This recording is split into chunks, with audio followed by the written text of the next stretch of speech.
അസ്സലാമു അലൈക്കും വറഹ്മത്തുള്ളാഹി. മടവൂർ കാഫിലയുടെ പ്രയാണത്തിൽ പുതിയൊരു വഴിത്തിരിവിലേക്ക് ഏവർക്കും ഒരിക്കൽ കൂടി സ്വാഗതം. അൽഹംദുലില്ലാഹ്, ഇന്ന് മലപ്പുറം ജില്ലയിൽ മക്കരപ്പറമ്പ് ഭാഗത്ത് തന്നെ വടക്കാങ്കര എന്ന് പറഞ്ഞ പ്രദേശമാണ്. അവിടെ അബ്ദുറഹ്മാൻ പള്ളിയാൽ എന്ന് പറഞ്ഞ ഹാജിഖാനെ കാണാൻ വേണ്ടി വന്നതാണ്. ഒരു അൽഹംദുലില്ലാഹ് CM വലിയുള്ളാഹിനെ ഹയാത്ത് കാലത്ത് കാണാനും ബന്ധപ്പെടാനും ഇപ്പോഴും CM വലിയുള്ളാഹിയുടെ അവിടുത്തെ വലിയ ഫളില് കൊണ്ട് അവിടുത്തെ ഒരു ചെറിയൊരു സ്ഥാപനമൊക്കെ ആയിട്ട് ഈ അടുത്ത് ഉദ്ഘാടനം കഴിഞ്ഞതാണ്. എന്നെ ക്ഷണിച്ചിരുന്നെന്ന് വരാൻ കഴിഞ്ഞില്ല. ഏതായാലും അവരുടെ വലിയ തണലിലായി കഴിഞ്ഞു പോകുന്ന ഓരെ കാണാനാണ് ഇന്ന് നമ്മൾ വന്നത്. ഓരുടെ അനുഭവങ്ങൾ, അനുഭവിച്ച അനുഭവങ്ങളാണ് ഇന്ന് കാഫിലയിലൂടെ നമ്മൾ കേൾക്കുന്നത്. അല്ലാഹു കബൂലാക്കട്ടെ. എന്തൊക്കെയാ റാഹത്തല്ലേ? റാഹത്തിന് അൽഹംദുലില്ലാഹ്. ഉസ്താദ്, നിങ്ങൾ CM വലിയുള്ളാഹിയെ കാണാൻ വേണ്ടി ആദ്യമായിട്ട് ഷെയ്ഖുനായുമായി ബന്ധപ്പെടുകയും അവരെ കാണുകയും ചെയ്തത് എവിടെ വെച്ചതാണ്, എങ്ങനെയാണ്? ഞാൻ ഈ കിടങ്ങൈ അടുത്തുണ്ട് ഒരു പ്രദേശം, കാവനൂര് എന്ന് പറഞ്ഞിട്ടെ. അപ്പോൾ അവിടെ ഷെയ്ഖിന, ഞാനന്ന് അവിടെ മുത്തഅല്ലിമുമാണ്, മദ്രസയിൽ പഠിപ്പിക്കുന്നുണ്ട്. അപ്പോൾ ഞാൻ കാണുന്നതിന് വേണ്ടി അവിടെ കാവനൂർ പോയി.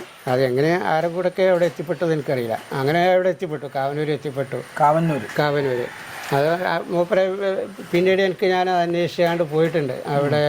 അപ്പോൾ അയാൾ ഇവിടെ സ്ഥലത്തുണ്ടാവില്ല എന്നൊക്കെ ഒരാൾ ശരിക്കും റിപ്പോർട്ട് എനിക്ക് കിട്ടിയിട്ടില്ല മൂപ്പരത്തിൽ നിന്ന്. നിങ്ങളെ വീട് ഏതാണ്? കാവന്നൂർ ചെന്നു. അവിടെ ചെന്നപ്പോൾ ഒരു 10-15 ആളുകൾ ഇങ്ങനെ ക്യൂ നിൽക്കുന്നുണ്ട് കാണാൻ വേണ്ടിയിട്ട്. അപ്പോൾ എൻ്റെ ഈ തലക്കെട്ടും, ഞാൻ മുത്തഅല്ലിമാണ്, ഈ വേഷനല്ല. ഈ വേഷം പിന്നെ ഷെയ്ഖുന പറഞ്ഞപ്പോൾ ധരിച്ചത് വേഷനാണത്. അപ്പോൾ മുത്തഅല്ലിമായിട്ട് തന്നെ ഞാൻ ചെല്ലുന്നത്. തലക്കെട്ടൊക്കെ ഉണ്ടായിരുന്നു, നല്ല വെള്ള തലക്കെട്ടും വെള്ള കുപ്പായൊക്കെ ഇട്ടിട്ടാണ് ഞാൻ ചെന്ന് അവിടെ ആ ഇതിലേക്ക് സദസ്സിലേക്ക് കയറിയപ്പോൾ തന്നെ എന്നോട് കയറി ചെല്ലാൻ വേണ്ടി പറഞ്ഞു വീട്ടുകാരൻ. അങ്ങനെ ഞാൻ ചെന്നു കണ്ടു. അസ്സലാമു അലൈക്കും എന്ന് പറഞ്ഞു. വലൈക്കും സലാം വറഹ്മത്തുള്ളാഹി. എന്താ വന്ന കാര്യം എന്ന് ചോദിച്ചു. അപ്പോൾ പറഞ്ഞു, എനിക്ക് എൻ്റെ പ്രശ്നം, അന്നത്തെ പ്രശ്നം ഞാൻ പറഞ്ഞു. എന്ന് പറഞ്ഞാൽ നമുക്ക് മുത്തഅല്ലിമാവുമ്പോഴുണ്ടാകുന്ന പ്രശ്നം, പിന്നെ സാഹിത്യ സമാജത്തിലൊക്കെ പ്രസംഗിക്കുന്ന, അല്ലെങ്കിൽ അതിൽ തന്നെ മറ്റുള്ള വേദനയൊക്കെ പോകുമ്പോൾ, വെള്ളിയാഴ്ച വേദനയൊക്കെ പോകുമ്പോഴുള്ള ആ ഒരു പേടി. അതുപോലെ തന്നെ മറ്റൊരു പേടി ഉണ്ടായിരുന്നത്, ഈ ഉസ്താദ്, ഞാൻ സീനിയർ വിദ്യാർത്ഥിയാണ്. അപ്പോൾ ഉസ്താദ് എന്നോട് ഇമാം നിൽക്കാൻ വേണ്ടി പറയും. അപ്പോൾ ഉസ്താദ് ഞാൻ ഇമാമായിട്ട് നിൽക്കുമ്പോൾ ഉസ്താദ് മൗമുമായിട്ട് അവിടെ നിൽക്കും, മൗമുമായിട്ട് പിന്നീടുണ്ടാകും. അപ്പോൾ നമുക്ക് ഈ ആളുകൾ 5-8 സുഫിൽ നിന്നുള്ള വലവാലി എന്നൊക്കെ പറയുമ്പോൾ ആമീ എന്നുള്ള ആ ശബ്ദം കൊണ്ട് കേൾക്കുന്നതോടെ കൂടെ ഒരു ഭയങ്കര സദസ്സിൽ നിന്നുള്ള ആമീ പറയുമ്പോൾ നമുക്കൊരു അതിൽ പേടി, ഉൾഭയം. ആ ഉൾഭയം അതാണ് എൻ്റെ പ്രശ്നം. അന്ന് എനിക്ക് പറയാനുണ്ടായിരുന്ന പ്രശ്നം അതാണ്. അങ്ങനെ അത് പറഞ്ഞു അത് വേണ്ട, പോകാം എന്ന് പറഞ്ഞു. അപ്പോൾ എനിക്ക് അത് വേണ്ട, പോകാമെന്ന് പറഞ്ഞപ്പോൾ അത് അത്ര മനസ്സിക്ക് പിടുത്തം കിട്ടില്ല. കുറച്ചൊക്കെ മുണ്ടി പറഞ്ഞിരുന്നിട്ട് സംസാരിക്കണം എന്നൊക്കെ ആഗ്രഹം ഉണ്ടാകുമല്ലോ നമുക്ക് ഒരു വലിയനെ കാണാൻ വേണ്ടി ചെല്ലുമ്പോൾ. പിന്നെ അത് മാത്രമല്ല, ഈ 10-15 ആളുകൾ ഇവിടെ കാത്തിരിക്കുന്നുണ്ട്. ആ കാത്തിരിക്കുന്ന ആളുകൾക്ക് അവസരമാണല്ലോ. നമ്മളെ മുന്തിച്ചു എന്നുള്ള നിലയിൽ നമ്മൾ പിന്നെ അവിടെ കൂടുതൽ മുണ്ടി പറഞ്ഞ് ഇരിക്കുന്നത് ശരിയല്ലല്ലോ എന്ന് എൻ്റെ മനസ്സിൽ തന്നെ ഉണ്ട്. അങ്ങനെ ഞാൻ വേഗം പോകാം എന്ന് പറഞ്ഞപ്പോൾ ഞാൻ പോന്നപ്പോൾ ഒരു ദിക്ർ ഇങ്ങനെ ചെല്ലുന്നുണ്ട് CM. അത് ഈ പറയുകയാണെങ്കിൽ നമ്മളെ ഈ അബുത്തൽത്ത് പോലെ ഫീലും ഫായിലും ഉണ്ട്, മഫൂലില്ലാത്ത ഒരു ദിക്ർ, അല്ലെങ്കിൽ ഇഷ്തറൈത്തു പോലെ ഞാൻ എന്തുകൊണ്ടു എന്ന് പറയാത്ത, എന്ത് ബാത്തിലാക്കി എന്ന് പറയാതെ ഇങ്ങനെ പറയാം. അങ്ങനെ പറഞ്ഞുകൊണ്ടിരിക്കുന്നത് ഒരു 4-5 പ്രാവശ്യം അങ്ങനെ പറഞ്ഞു. അങ്ങനെ പറഞ്ഞപ്പോൾ ഞാനത് കേട്ടിട്ട് ഇങ്ങനെ പോകാം എന്ന് പറഞ്ഞതല്ലേ, ആ നിലയിൽ ഞാൻ വേഗം പോന്നു.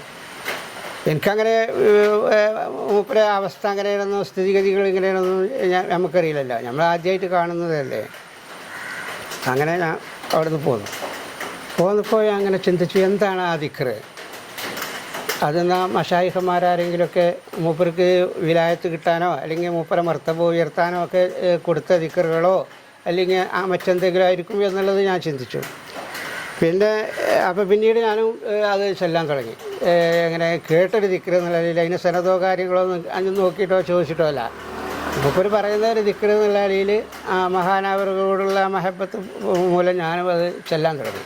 എനിക്കും ഒരു എന്നാൽ മൂപ്പരെ പോലെ ഒരു ഔലിയാകണം എന്ന താല്പര്യം മനസ്സിലിങ്ങനെ അന്നിങ്ങനെ വന്നുകൊണ്ട് അങ്ങനെ ആ ദിക്ർ ചൊല്ലി കുറേ കാലം അങ്ങനെ ചൊല്ലി. എന്നാലും ആരോടെങ്കിലും ചോദിക്കണം, മഹാന്മാരോട് അതിനെപ്പറ്റി അറിയുന്ന ആളുകളോടൊക്കെ ചോദിക്കണം എന്ന് ഞാൻ എൻ്റെ മനസ്സിലുണ്ടായിരുന്നു. പക്ഷേ അങ്ങനെ ചോദിക്കാൻ എനിക്ക് അവസരമായിട്ട് കിട്ടുകയും ചെയ്തില്ല. ആരോടോട്ട് ചോദിക്കണം എന്നുള്ള ആ കാര്യത്തിൽ പിന്നെ അത് അങ്ങനെ അത് ഇട്ടെറിഞ്ഞു.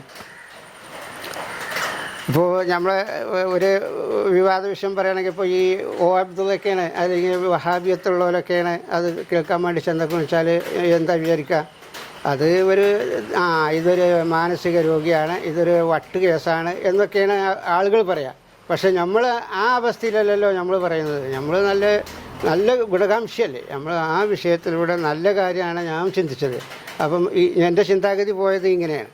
കാരണം മഹാനവറുകൾ അദ്ദേഹത്തിൻ്റെ ദർജയ്ക്ക് വേണ്ടിയിട്ട് അല്ലെങ്കിൽ അദ്ദേഹത്തിന് ചെല്ലാൻ വേണ്ടി മഹാന്മാരാരെങ്കിലും കൊടുത്ത് അതിൻ്റെ അസ്രാർ വേറെ ഉണ്ടാകും. ഏതാനും അങ്ങനെ ഈ ദിക്ർ നമ്മുടെ പക്വത വെച്ച് നമ്മൾ ചിന്തിക്കുകയാണ്. ഇതിനനുസരിച്ചുള്ള നമ്മുടെ ചിന്താഗതിയാണ്. അങ്ങനെ നല്ല മഹാത്മ്യം കിട്ടാൻ വേണ്ടിയിട്ടോ അല്ലെങ്കിൽ അദ്ദേഹത്തിൻ്റെ മശായിഖന്മാർ കൊടുത്ത അദ്കാറുകളായിരിക്കാം എന്നതാണ് നമ്മളെ നിലപാടും നമ്മൾ ചിന്തിച്ചതും. അങ്ങനെ കാലങ്ങൾ കഴിഞ്ഞു. ഞാനങ്ങനെ വേറെ മേഖലയിലൂടെ മദ്രസയിലൂടെയും മറ്റുള്ളത് ഇതിലൊക്കെ അങ്ങനെ പോയി കാലങ്ങൾ കഴിഞ്ഞ് ഈ 2023 കൊറോണ കാലത്ത് ഞാൻ അതുവരെ മദ്രസയിലും പള്ളിയിലും മറ്റ് ഗൾഫിലൊക്കെ പെടായിട്ട് അങ്ങനെ നിൽക്കുന്നു. അങ്ങനെ ഇത് കഴിഞ്ഞതിന് ശേഷം വഫാത്തിന് ശേഷം പിന്നെ വഫാത്തായല്ല, പിന്നെ അങ്ങനെ ഇടയ്ക്കിടയ്ക്ക് അവിടെ ഇവിടെ ഷെയ്ഖിൻ്റെ പള്ളിയിൽ അവിടെ ഇവിടെയൊക്കെ നിന്നിരുന്നു എന്ന് അവിടേക്കൊന്നും എനിക്ക് പോകാൻ അവസരം കിട്ടിയില്ല. അങ്ങനെ ഞാനങ്ങനെ ഒരു തവണ കണ്ടിട്ടുള്ളൂ. ഒറ്റ തവണ ഈ കാഴ്ചയിൽ കിട്ടിയ ഒരു സമ്മാനം അതാണ്. ഞാൻ ബാക്കി പിന്നീട് ഞാൻ പറയുന്നുണ്ട്. അങ്ങനെ അത് കഴിഞ്ഞു. ഈ 2023 കൊറോണകളൊക്കെ 18 കൊറോണ വന്നല്ലേ. കൊറോണയൊക്കെ വന്നതിന് ശേഷം അതൊക്കെ കഴിഞ്ഞ് ഞാൻ കാസർഗോട്ടിലേക്ക് തന്നെ ആ ഭാഗത്ത് ഞാൻ നിന്നിരുന്നത്. കാസർഗോഡ് കാഞ്ഞങ്ങാട് ആ ഭാഗത്തായിരുന്നു. ഞാൻ അങ്ങോട്ട് മദ്രസയിലേക്ക് തന്നെ അതിന് പോകാനൊരു താല്പര്യം ഉണ്ടായപ്പോൾ അതുവരെ പിന്നെ ഈ കൊറോണയ്ക്ക് ശേഷം നമ്മൾ ഈ കിറ്റും വീട്ടിലിരിക്കുന്ന പരിപാടിയല്ലേ. അപ്പോൾ ഇനിയൊന്ന് പഴയ ജോലി തന്നെ മദ്രസ പള്ളിയിലങ്ങനെ ജോലി ഏൽക്കാമെന്നുള്ള രീതിയിൽ അങ്ങനെ ആ ഭാഗത്തേക്ക് പോകാൻ വേണ്ടിയുള്ള ഒരുക്കത്തിൽ അങ്ങനെ ഒരുങ്ങി ഇവിടുന്ന് പോകാൻ പുറപ്പെട്ടപ്പോൾ ഏതാനും മഹാനായ പാണക്കാട് സയ്യിദ് സാദിഖ് അലി ശിഹാബ് തങ്ങളെ വീട്ടിൽ ചെന്നിട്ട് തങ്ങളോടൊരു അനുമതിയൊക്കെ വാങ്ങിയിട്ട് മഹാന്മാരെ ഒരു പൊരുത്തമൊക്കെ നമ്മൾ വാങ്ങിയിട്ട് അങ്ങനെ പോകേണ്ടത് നല്ലതല്ല എന്നുള്ളതിൽ സാദിഖ് അലി തങ്ങൾ എനിക്ക് ആ 19-ാമത്തെ വയസ്സിൽ 20-ാമത്തെ വയസ്സിൽ തന്നെ എനിക്കും ഈ സാദിഖ് അലി തങ്ങളെ പാണക്കാട്ട് തങ്ങന്മാരെ കൂട്ടത്തിലും വളരെ ഇഷ്ടമാണ്. അന്ന് അയാളെ പുഞ്ചിരിയും അയാളെ സൗഹാർദ്ദം, പിന്നെ അത് മാത്രമല്ല പാണക്കാട് പൂക്കോയ തങ്ങളുടെ ഒരു വാക്കിൻ്റെ ചാതുര്യം ഒരു ഫലം ഈ സാദിഖ് അലി തങ്ങൾക്ക് ഉണ്ട് എന്നുള്ളത് ഞാൻ കിടങ്ങയിൽ കിതാബ് ഓതുന്ന കാലഘട്ടത്തിൽ തന്നെ കേട്ടിരുന്നതാണ്. ഞാൻ സയ്യിദ് മുഹമ്മദ് അലി ശിഹാബ് തങ്ങളടുത്തേക്ക് പല ആവശ്യങ്ങൾക്കും അവിടെയുള്ള ആളുകളെ ആവശ്യങ്ങൾക്ക് പോകാറുണ്ടായിരുന്നു. അങ്ങനെ മുഹമ്മദ് അലി ശിഹാബ് തങ്ങളാണെങ്കിലും എന്നെ നല്ല ആദരിച്ചുകൊണ്ട് എന്നെ സ്നേഹിച്ചുകൊണ്ട് എന്നോട് തന്നെ അഭിപ്രായങ്ങൾ ചോദിക്കാറുണ്ടായിരുന്നു, എന്താ ചെയ്യേണ്ടത് എന്നൊക്കെ. അങ്ങനെ ഉള്ളൊരു ബന്ധമുണ്ടായിരുന്നു. ഞങ്ങൾ പാണക്കാട്ടുമായിട്ടും അങ്ങനെ മുമ്പുണ്ട്. നമ്മൾ മലപ്പുറം ജില്ലക്കാർക്ക് പ്രത്യേകമായിട്ടും ഈ മറ്റുള്ള ജ്യോത്സ്യന്മാരെത്തൊക്കെ അവിടേക്കോ പോകുന്ന പരിപാടിയൊന്നുമില്ല. നമ്മൾ സയ്യിദന്മാരെ അടുക്കൽ പോകും.